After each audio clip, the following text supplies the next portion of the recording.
आज मुझे रियल में एपीजे अब्दुल कलाम दिख गए। वो देखो, किसी को भी उनसे मिलना है ना तो यहाँ कोटा जरूर है।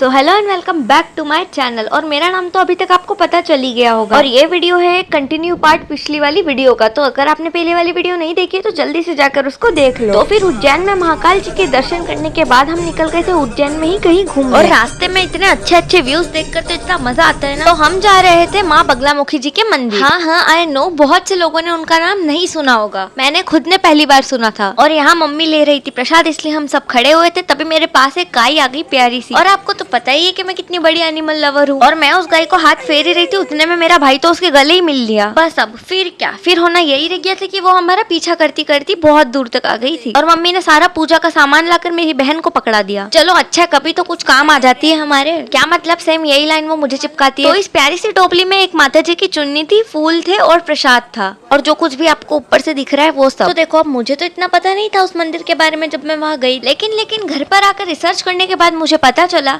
कि माँ बगलामुखी जगत की रक्षा करने वाली शक्ति है। और तो और एक सात्विक शक्ति है जो सर्व कल्याण करने में समर्थ तो अंदर एंटर करते ही हमें दिख जाते हैं हमारे प्यारे हनुमान जी। और ये है मंदिर के बाहर का पूरा एरिया। और यहाँ इस एरिया में आपको एक शेर का मुंह भी दिख जाएगा, जहाँ से लोग जा भी सकते हैं और निकल भी सकते हैं। लेकिन ध्यान रखना, कई बार ये शेर कुछ लोगों को खा जाता है। फिर वहाँ मुझे है ना छोटी सी बच्ची भी दिखती है जो लगता है मुझे खो गई थी। कोई ना, उसके पेरेंट्स उसे जल्दी ढूंढ लेंगे। फिर हम खड़े हो गए मंदिर में लाइन के लिए माता जी के दर्शन करने के लिए। और तो और वहाँ पर भी कैमरास अलाउड नहीं थे। तो ये फोटो मैंने उठा ली गूगल पर से कि वो कितनी ब्यूटीफुल है माता जी वहाँ की। And she defeated the demons of the three worlds with her penance and destroyed ignorance. In short, उन्होंने अपने तपोबल से त्रिलोक के दैत्य को हराया है। और यहाँ मंदिर के दर्शन करने के बाद हमने सोचा कि क्यों ना हम भी यहाँ से निकले शेर के मुंह से। लेकिन हमें नहीं पता था कि हम उसके मुंह के अंदर ही अटक जाएंगे, क्योंकि वहाँ लोग इतनी फोटो खिंचा रहे थे खड़े होके कि हटने का नाम ही नहीं ले रहे थे। और फिर सबको साइड पे कर हम निकल गए वहाँ से बाहर और पहुँच गए राधा कृष्णा जी के मंदिर में। और तो और इस मंदिर की एक इंटरेस्टिंग बात ये भी है, माना जाता है कि महाभारत काल में यहीं से पांडवों को विजय श्री का वरदान प्राप्त हुआ था।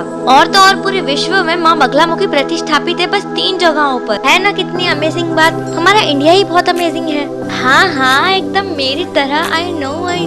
और तो और हमारे साथ एक क्यूटी भाई भी आया था, देखो कितना क्यूट है ना ये।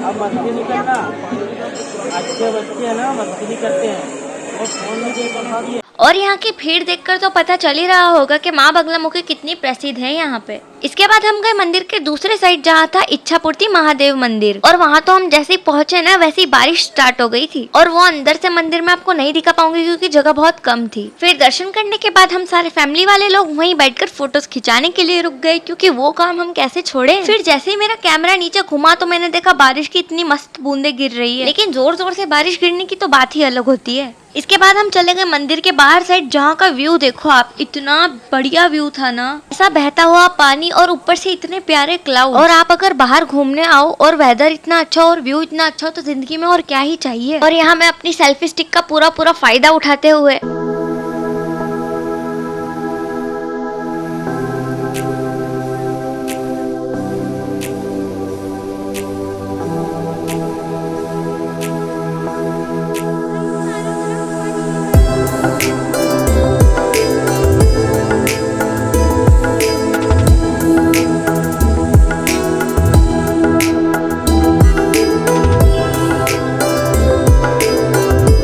और फिर माँ बगलामुखी के वहाँ से हम निकल गए थे कोटा, वहाँ का वैष्णो धाम घूमने के लिए। और यह है हमारी गाड़ी, हमारी ट्रेवलर, जिसमें हम आने वाले 5 दिनों तक ट्रेवल करने वाले हैं। फिर हम पहुँच गए थे कोटा के माँ त्रिकुटा, जो कि वैष्णो धाम से प्रसिद्ध है। और हम कोटा में एंटर हुए थे ना तो ऐसा लग रहा था न जाने हम कौन सी सिटी में आ गए, इतनी ब्यूटीफुल और इतनी डेवलप्ड सिटी है। उसके बाद हमको एंट्री मिली वहाँ एक नकली ट्रेन से। इसके ऊपर लिखा हुआ था कोटा टू कटरा, यानी हम यहाँ कोटा से एंटर करेंगे और कटरा की ओर निकलेंगे। गाइस, एक ट्रेन की जर्नी बाकी रह गई थी, अब वो भी पूरी हो जाएगी।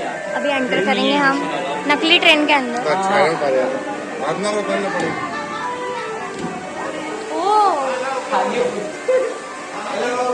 जहाँ ट्रेन की दूसरी साइड बाहर निकलते ही इतना तो पता चल गया था कि अंदर की जगह कितनी ज्यादा ब्यूटीफुल होगी। देखो ऐसे तो मैं जहाँ जहाँ जाऊंगी वो हर जगह सजेस्ट करूंगी, लेकिन ये वाली जगह मैं आपको बहुत बहुत ज्यादा रिकमेंड करूंगी, क्योंकि ये जगह सचमुच इतनी ज्यादा अच्छी लगी ना मुझे। पहली बात तो पानी देख के तो मुझे बहुत ज्यादा ही खुशी हो जाती है, क्योंकि पानी में खेलने में मजा आता है ना, और उसको देख के मेरी पागलपंती शुरू हो जाती है। लेकिन यहाँ भी हमको फोन अलाउड नहीं था यार यहाँ, इसलिए मैं कुछ ज्यादा रिकॉर्ड नहीं कर पाई। ये 2-3 क्लिप्स देख लो। ये मेरी बहन पता नहीं कहाँ जा रही है, ये देख लो इसको अकेला अकेला भागी जा रही है। ये तो इतनी अच्छी जगह पर आ गई, वाह कहते हो मजा आएगा, यहाँ से चलते हैं एक बार। तो वहाँ एंटर करते ही सबसे पहले तो हमको दिख गए एपीजे अब्दुल कलाम। तो देखो अगर किसी को भी मिलना है ना तो बस अश्विनी से बुकिंग करवा ले यहाँ उनसे मिलने की और आ जाए। देखो एकदम रियलिस्टिक लग रहे हैं ना। और फिर हम बढ़ते हैं आगे। गाइस कुछ समझ नहीं आ रहा कहाँ जा रहे कहाँ नहीं जा रहे, बस चले जा रहे हैं। और फिर उसके अंदर है ना एकदम पूरा गुफा वाला स्ट्रक्चर है, या आई मीन केव। और वहाँ घूमने में तो हमको इतना मजा आया कि मतलब 2-3 घंटे हमको अंदर पूरा घूमने में ही लग गए। और इतनी अच्छी जगह है ना, वो आप जरूर जाइएगा एक बार। और फिर उसके बाद तो हमारी ट्रेवलर रुकी सीधा रेस्टोरेंट पर, क्योंकि सबको इतनी जोरों की भूख लगी हुई थी। इसी के साथ खाओ पियो मौज करो मित्रों। फिर मैं तो खाना खाकर निकल लेती हूँ बाहर, जहाँ मुझे दिख जाता है झूला और मैं उसमें ना बैठूं, ऐसा तो मैं कर ही नहीं सकती। और कंटिन्यू वीडियोस देखने के लिए मेरे चैनल को सब्सक्राइब करें। फिल्टर लगाया है मैंने, रहता थोड़ी है।